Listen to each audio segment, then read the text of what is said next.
Как правильно представиться на казахском языке? Вариант первый. Менің атым Динара. Вариант второй. Менің есімім Динара. Вариант третий. Мен Динарамын. Первым и со вторым вариантом все понятно. Вопрос к третьему варианту. Почему я сказала мен Динарамын, а не мен Динара? Потому что мен Динара это по-русски. В русском языке достаточно сказать местоимение я и после местоимения имя. Я Динара, я Юлия, я Вячеслав и так далее.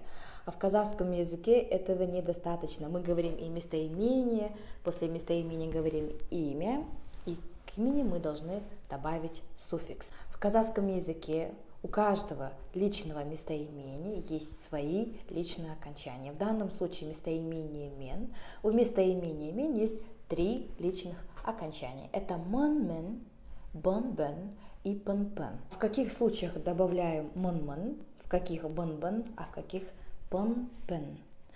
Это зависит от того, на какой звук заканчивается ваше слово. Например, слово Динара, да, мое имя Динара заканчивается на гласное А.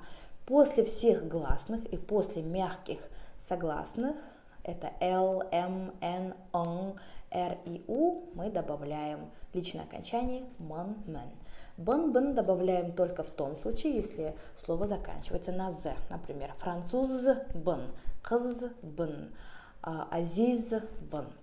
А пэн-пэн после всех остальных согласных, а там у нас остаются одни глухие. Это П, К, К, Ф, С, Т. Итак, для того, чтобы правильно сказать «я Динара», я скажу «мен Динарамын». «Я Руслан», «мен Русланмын». «Я Талгат», «мен Талгатмын». И никаких «мен Талгат», «мен Руслан», «мен Динара». Правильный вариант всегда будет с личными окончаниями.